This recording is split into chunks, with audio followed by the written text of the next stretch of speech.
नमस्कार। India debate में आप सबका स्वागत है। मैं हूं आशुतोष पाठक।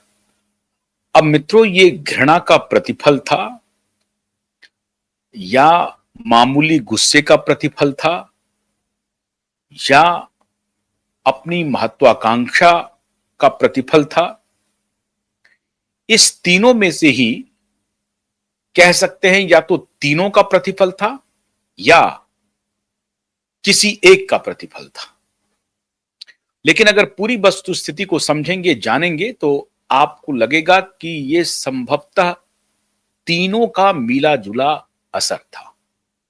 कैसे मिला जुला असर था? माननीय धनखड़ साहब की मैं चर्चा कर रहा हूं।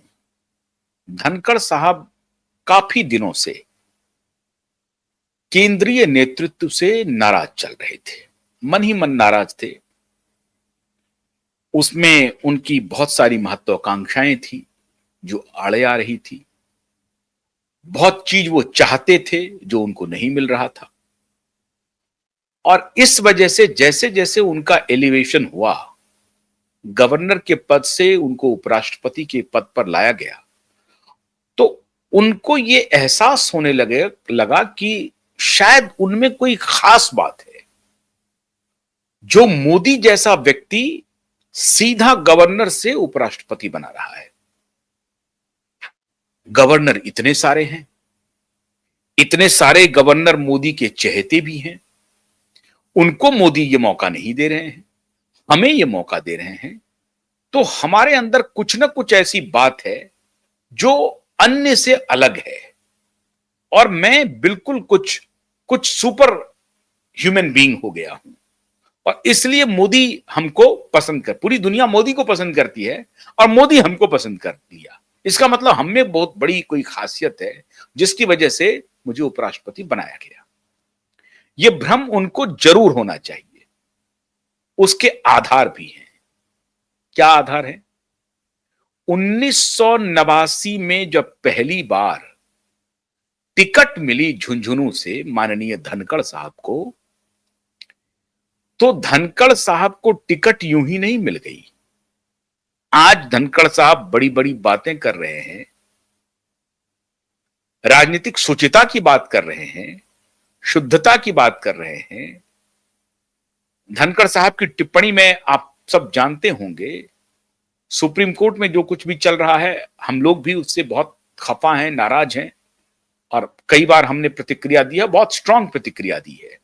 देना भी चाहिए लोगों को। जिस भ्रष्टाचार के दलदल में कोर्ट का एक बड़ा हिस्सा इन्वॉल्व है, उसमें भारत के जनमानस को पूरा अधिकार है उस पर प्रतिक्रिया देने का। धनखड़ साहब भी उससे अछूते नहीं है। धनखड़ साहब भी अपनी प्रतिक्रिया दे रहे हैं, अच्छी बात है। लेकिन वही बात है कि जो पाप पर कौन बोले जो पापी नहीं हो। पहला पत्थर कौन मारे? दोषी को, जो खुद दोषी नहीं हो, जिसके ऊपर कोई दोष ना लगा हो। एक व्यक्ति सरमन दे रहे हैं राजनीतिक शुचिता की और करप्शन पर सरमन दे रहे हैं।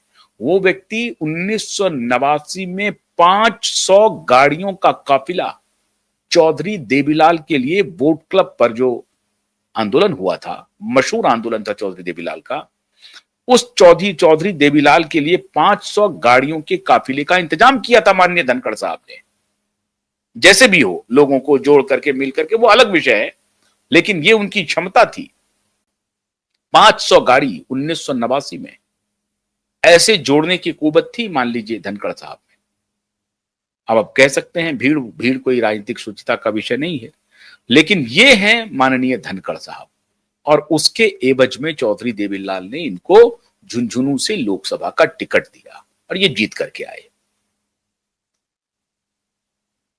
आज मैं जो जिक्र करने जा रहा हूं वो धनखड़ साहब, जिन्हें उस वक्त भी भ्रम हुआ था कि चौधरी देवीलाल जैसे कद्दावर नेता ने उनको पिक एंड चूज किया, उनको उठाया कि इनमें बहुत जबरदस्त नेतृत्व है। और चौधरी देवीलाल कहते भी थे कि आने वाला नेतृत्व धनखड़ के हाथ में हो सकता है।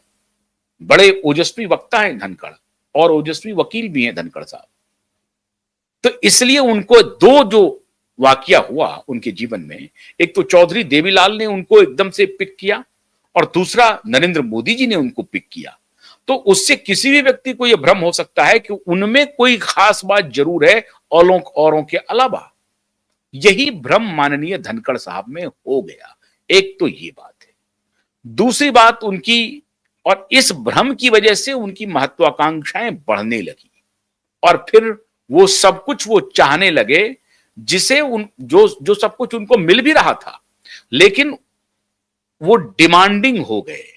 जो स्वाभाविक रूप से उनको मिल जाता या मिल रहा था, उसके लिए वो डिमांड कर बैठे, डिमांड करने लगे और लगातार डिमांडिंग हो गए कि नहीं, मैं प्रोटोकॉल में नंबर 2 पर हूं, मैं प्रधानमंत्री के अंदर नहीं हूं, मैं प्रधानमंत्री के ऊपर हूं। लेकिन एक कॉन्स्टिट्यूशनल एक्सपर्ट अपनी कॉन्स्टिट्यूशनल पोजीशन को तो सर्वोपरि माना, लेकिन जो डेमोक्रेटिक सेटअप में प्रधानमंत्री की जो हैसियत है पार्लियामेंट्री डेमोक्रेसी में, उसको ये कॉन्स्टिट्यूशनल एक्सपर्ट शायद समझ नहीं पाए। और प्रधानमंत्री को या जो काउंसिल ऑफ मिनिस्टर्स है उसकी हैसियत को ये कॉन्स्टिट्यूशनल पोस्ट पर बैठे व्यक्ति शायद समझने में भूल कर बैठे। तो फिर इनकी महत्वाकांक्षा की टकराहट हुई और उसके बाद जो सबसे महत्वपूर्ण है, महत्वाकांक्षा के बाद षड्यंत्र में शामिल होना।